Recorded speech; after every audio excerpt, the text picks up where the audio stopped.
செந்தல கட்டி வர புலியாட்டம் ராஜா வர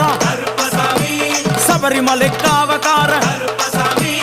அங்காரமாய் ஓடி வர தமிழ்நாட்டு எல்லையிலே தாண்டி தாண்டி வரானையா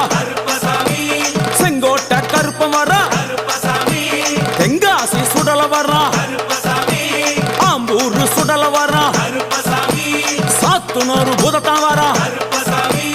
அங்காரமாய் வாரானையா அவேசமாய் வாராரையா போராடி வாராரையா காவலாளி வாராரையா பாவநாச கோட்டைக்குள்ளே மனப்பேச்சு கூட வரா தேவர்கள் மலர் சொரியும் சொரிமுத்து ஐயனார் கோயில் வந்து இறங்கிய எம்பெருமான் கருப்பன் யார் யாரை வணங்குகிறார் என்று கேட்டால் என்னன்னா சட்டநாதா